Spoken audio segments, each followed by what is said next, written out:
Hey, c'est tous les deux, aujourd'hui on se retrouve pour un nouveau Lego Former exclusif à Lego Digital Designer. J'ai eu une idée soudaine en début 2022. Je me suis imaginé Tantrum et Headstrong, les deux Predacons G1, faits de façon très simple en Lego. Des petites versions amusantes et pas très compliquées, faciles à faire pour un petit Predaking. J'aime beaucoup ce combiner et regrette de ne pas avoir la dernière figurine en date, comme c'est souvent le cas quand je fais un Lego Former, et je me suis dit que j'allais l'essayer. Et je pense que j'ai réussi. Le principe de ce mini Predaking G1, c'est qu'il utilise 5 fois la même base. Les 5 Predacons sont construits autour du même squelette très simple, très peu articulé, et aux transformations minimalistes. D'une part, c'est parce que c'est assez mignon, mais d'autre part, c'est parce que c'est beaucoup plus facile à faire en version numérique. Et c'était tellement facile qu'il m'a fallu environ 4 heures devant mon ordinateur pour faire ce Predaking.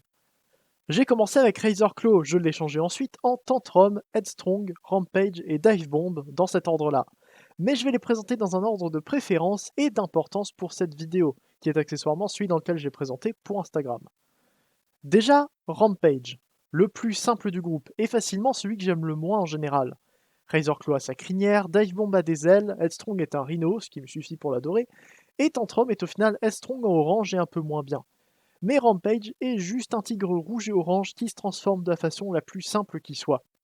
Je le trouve trop sombre et avec trop peu de détails pour être réellement intéressant. Mais après tout, j'ai juste repris le jouet géant. Mon choix le plus compliqué était celui de l'épée sur les rendus. Ensuite, on a Tantrum. Par rapport à Rampage, l'ajout de gris lui donne plus de contraste, même s'il reste assez sombre lui aussi. Par contre, j'aime bien la tête du mode alternatif. Bien sûr, il fallait que je place une brique jaune dessous pour former le visage de son mode robot, et je trouve que je m'en suis pas trop mal sorti. Contrairement à Rampage dont la queue servait de connecteur pour le mode combiné, sans plus de problème que ça, je devais ici le penser différemment.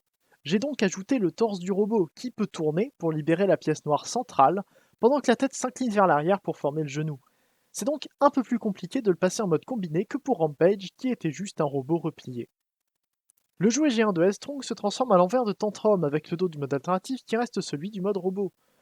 Mais j'ai choisi de n'avoir qu'à changer la tête et les couleurs pour passer de l'un à l'autre, ce qui était bien plus facile. Niveau couleur, le jaune de Headstrong apporte un peu de contraste à l'ensemble. Et je suis assez fier de la tête du mode alternatif, qui reprend la même base que celle de Tantrum, mais qui en change l'allure. Il serait possiblement celui que j'aimerais le plus avoir des 5, si je devais n'en faire qu'un seul. Dive Bomb est le seul Predacon qui a besoin de se séparer en deux pour la combinaison. C'est également celui qui a le plus de pièces du lot, avec cet énorme backpack qui lui donne une bonne envergure.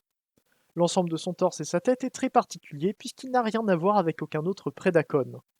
Tout comme Rampage, sa queue sert de connecteur en mode combiné, mais la tête du mode alternatif devait contenir celle du robot et de préférence la cacher un peu. J'ai donc fait en sorte que la tête descende un peu en mode alternatif plutôt que de l'avoir à l'intérieur de la tête de l'oiseau. Et le torse descend avec elle, ce qui ne la cache pas, mais qui ajoute une autre particularité à Dive Bomb. Je trouve que ça donne une meilleure allure au faucon, dont la tête est un peu mieux attachée au corps. Mais à part ça, c'est juste une brique avec un bec et des ailes, comme le jouet géant. Et on arrive au chef.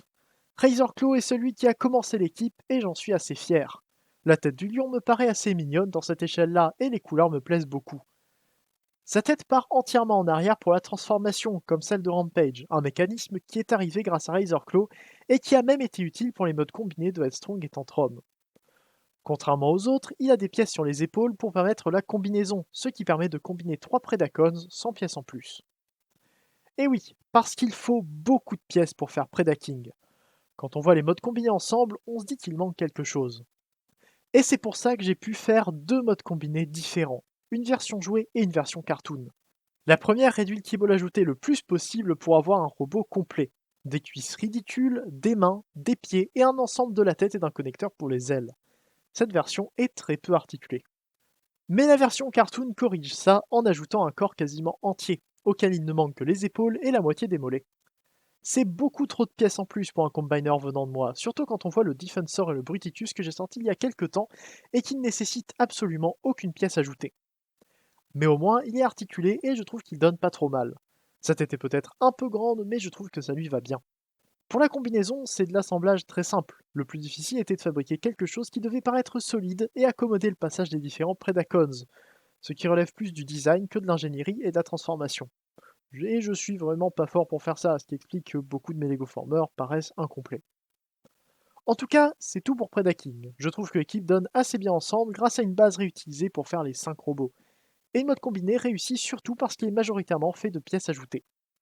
Dites-moi ce que vous en avez pensé en commentaire et si vous voudriez d'autres présentations de mes Lego Formers d'Instagram en vidéo. Abonnez-vous pour ne pas louper les prochaines vidéos et faites un tour sur mon Utip si vous pensez que mon travail mérite un soutien supplémentaire.